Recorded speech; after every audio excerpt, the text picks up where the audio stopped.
What's cracking, guys? Sammy607 here, throwing at you the weekly One Piece review. So today, we're going to be looking at One Piece chapter 1011.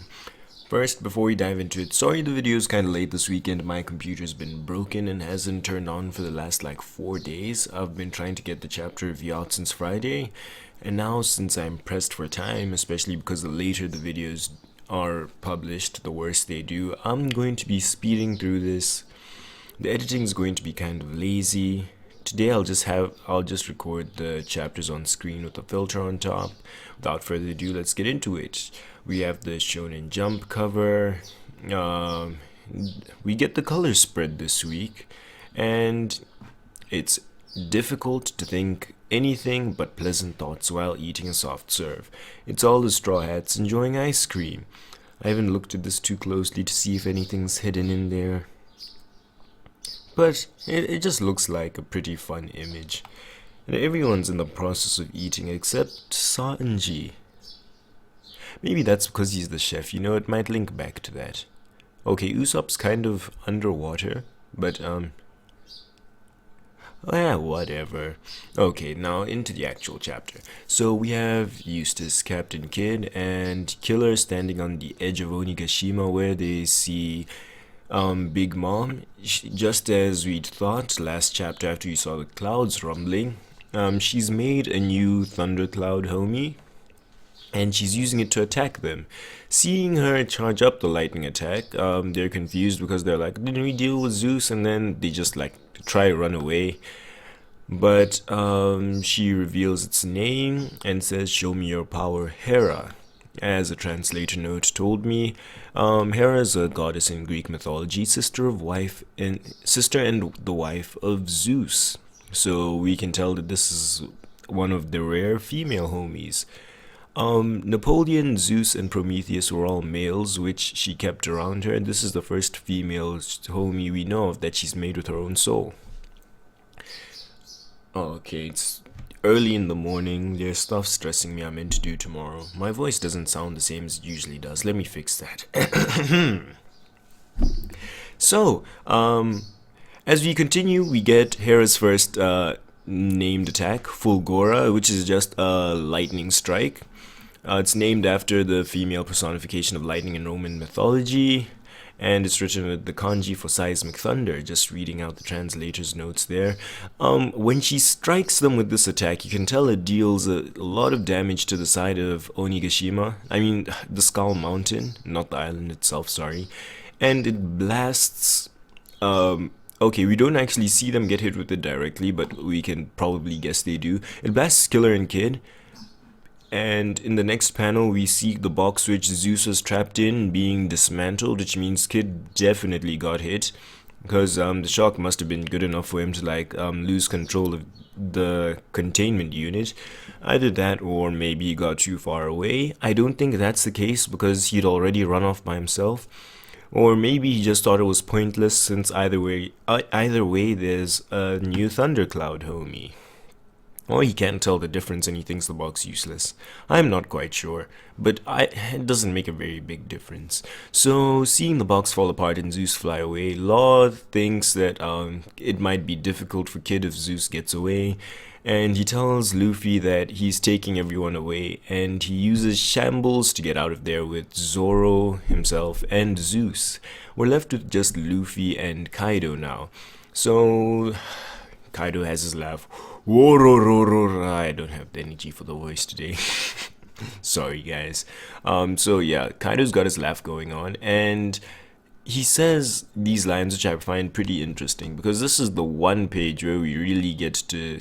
Okay, no. We get 3 pages with Luffy and Kaido, but this is the one page where they're actually saying anything. Kaido says, "Looks like you're enjoying this fight. The greater the risk, the wider your smile." And the wider your smile, and we get an ellipsis over there as Luffy's just panting heavily. It's half pant, half laugh, ha, ha. And his smile looks pretty wide.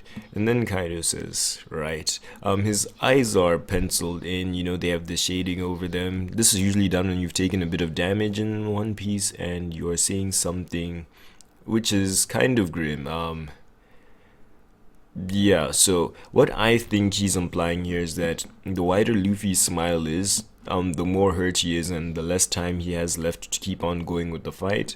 I think Luffy's heavy breathing and lack of response is an affirmation, and after this, they get right back to it. But in the next panel, you can see Luffy picks up on something and he has the question mark in the speech bubble. You know, he's like, the what? What's going on?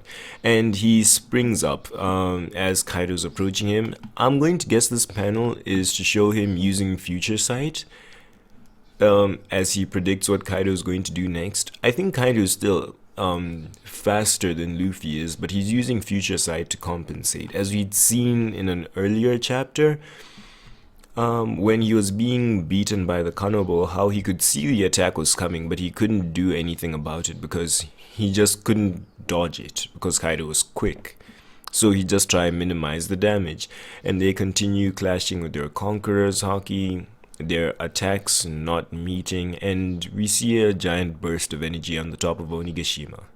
So now we go into the castle interior where we see Kid and Killer have been blown into Onigashima from the side, from the Fulgora which Big Mom used.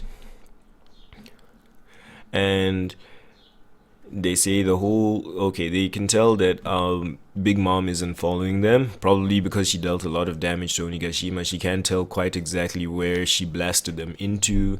It's hard to pursue, and they start running around because they actually want to find her and fight her. Like, they aren't trying to evade Big Mom, they want to keep her occupied so she doesn't go back to the roof and team up with Kaido. The whole goal is to keep them separated, so this isn't quite exactly like the best situation for them, even though under normal circumstances you would want to get away from the Yonko. And as they're running looking for Big Mom, they run into Hawkins. Hawkins is here to try and stop them.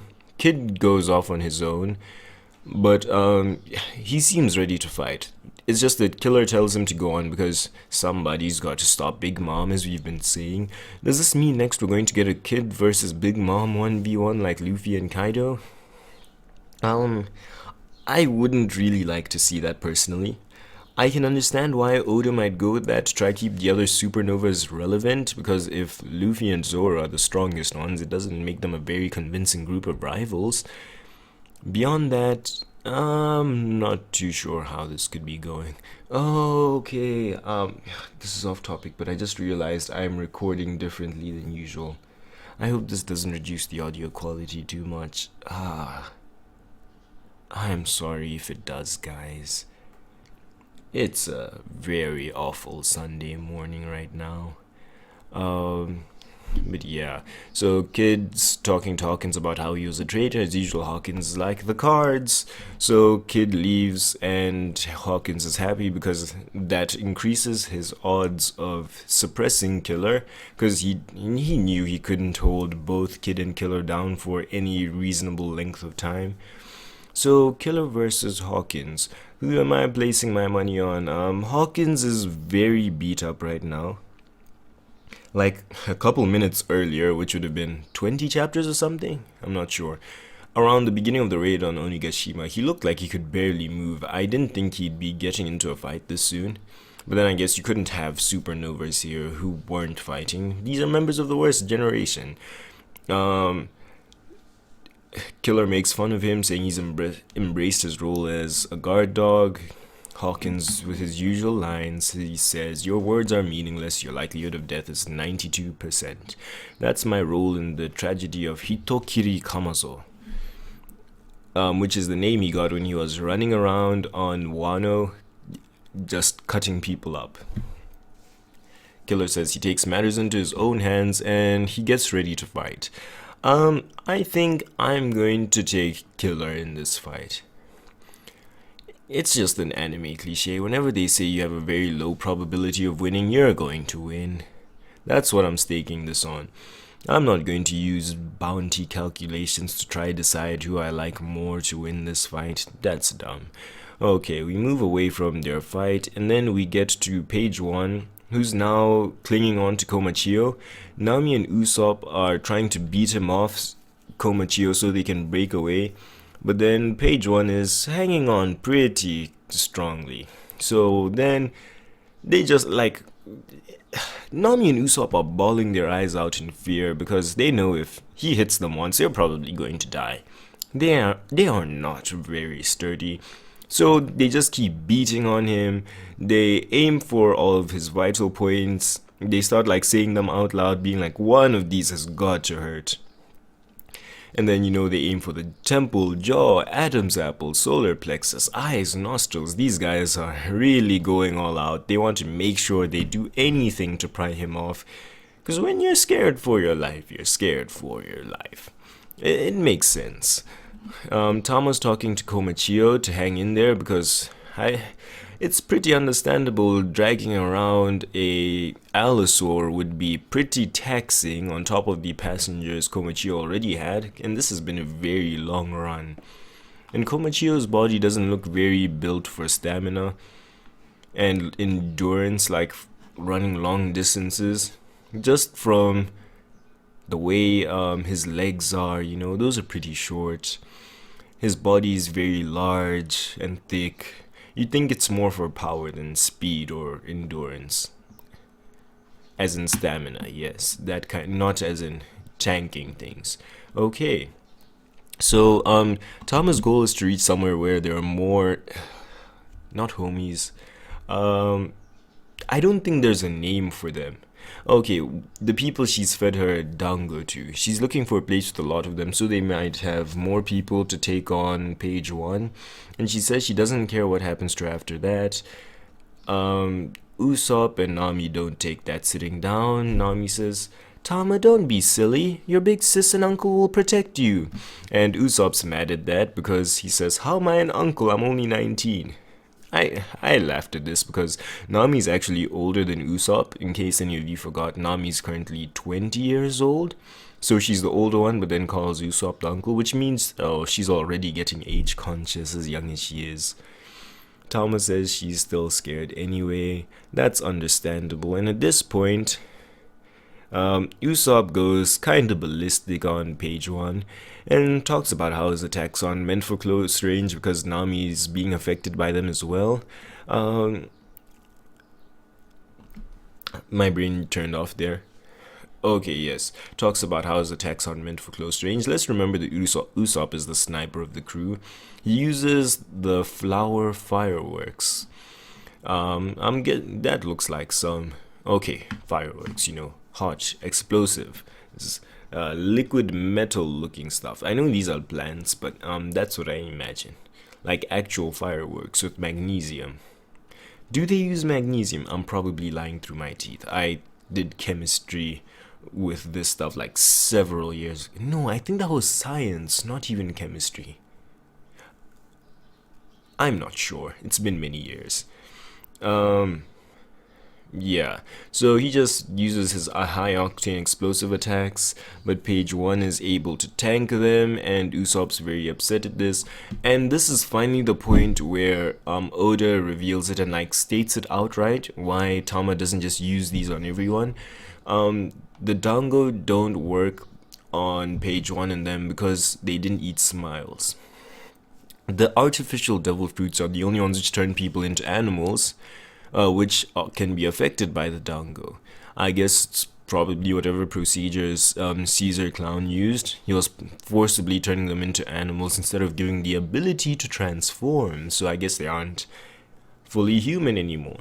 We have to keep in mind the devil fruits affect the lineage factor, which is DNA in One Piece, and if that's being affected directly, it would affect how you're classified as a living organism, especially when being subjected to other conditional types of devil fruits. And as usual, we're told about the durability of the dinosaur types, which seems to be a common trait among... Wait, I'm sorry, page 1 isn't an allosaur, I was thinking of Drake. I can't remember what page 1 is, my bad. Yeah, the durability which is common among ancient zones. And then we have Big Mom. I was about to say Luffy, wow. Usopp and Nami cry out because they're like, okay, we're dead now. Their eyes go white, tears and mucus dripping, and then Tama just says, ah. So Big Mom's mad looking at them, and then Tama smiles and raises her hands up, saying, "Oh, Lin-chan!" And then they seem to have this sweet reunion. I think I don't recall any point before this where Big Mom confirmed it, but now we know that she kept her memories from the period of time during which she had amnesia. And this next part of the chapter is going to make people very upset. Prometheus says, "Not good. It's Mama's mothering mode. She sometimes gets like this around kids under 10. So, people think this is just a plot device to make the Straw Hats not die. If you think about how she's had 80 children, and for the most part, they are all very loyal to her, it means she would have treated them better than decently for most of the time. Like, even the kids who run away don't run away because they hate Mama. Like, what was her name? Lola didn't run away because she dislikes Big Mom. She actually still likes her mother very much. Never been upset at her. It's just that she didn't want to be forced into the marriage and wanted to find her own partner. They just had disagreeing philosophies, beliefs, viewpoints. Yes, they had disagreeing views on that one idea. So it wasn't something major other than that. She even gave Nami the Vivre card back in Thriller Bark, because she believed Mama would help her friends out because they had a close relationship like that. There's a reason that Big Mom could possibly have a mothering mode and be a caring, loving person, because even her kids see her that way, not really thinking about how she treats other people.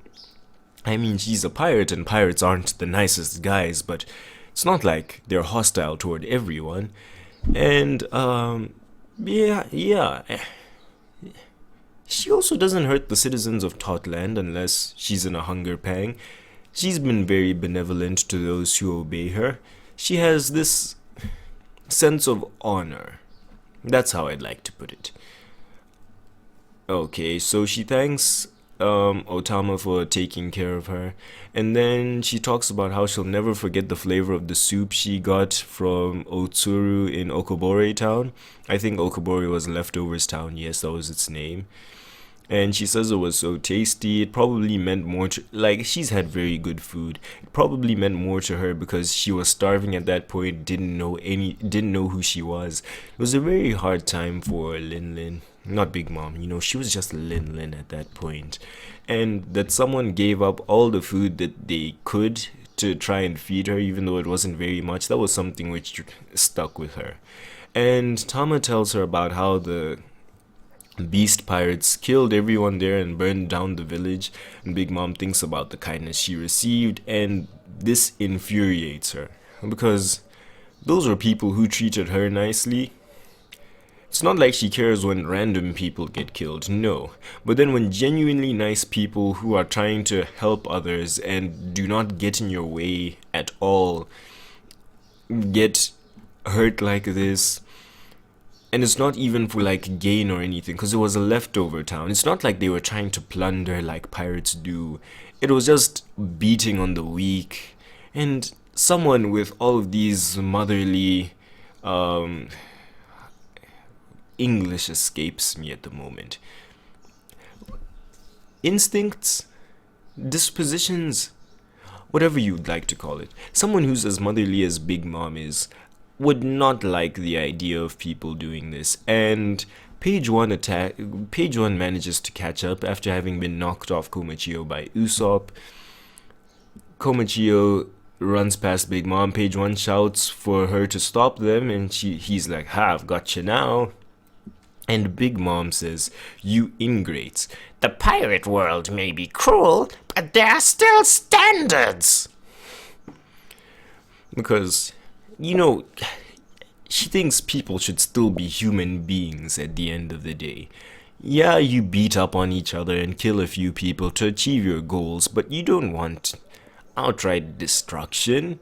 So I guess this puts her like, from the 5 emperors we've had, excluding Luffy for argument's sake, because he would skew this far too much, we can now form like a scale of like okay, a lawful to chaotic scale. Lawful not being following the law because they're all pirates, they're dirty criminals, but how strongly you abide by your code of conduct and how well you try to treat people as long as they are not opposing you.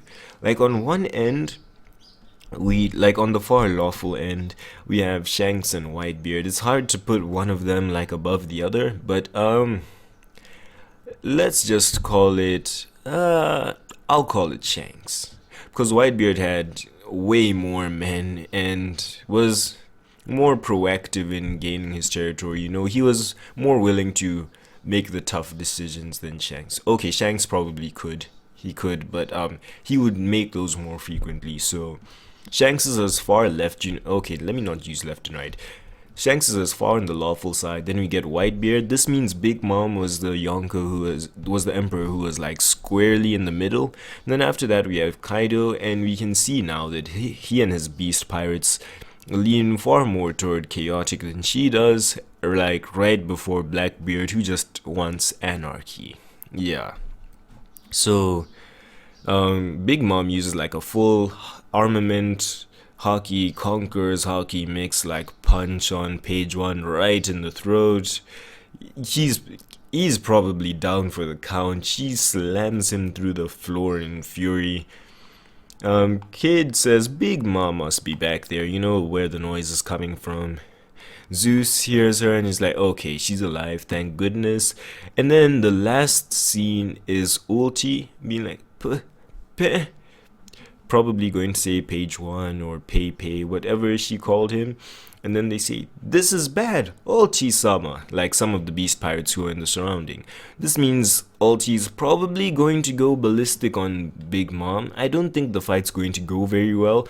Oh, this could be how that works. Since Killer's been left behind and Ulti's going to be very upset that her brother was just attacked by Big Mom, she and Kid might be the ones who are working together to fight against her, which would make more sense than Kid soloing Big Mom, especially since Ulti should be decently strong. I hesitate to put her in the upper ranks of the Toby Ropo. I think they're all pretty balanced except for page 1, in all honesty. Yeah. So Ulti and Kid could make for a very good and strong team up. And that's the end of this chapter. What do I think we're seeing next week? I don't think we're going to be looking too much at Luffy and Kaido again.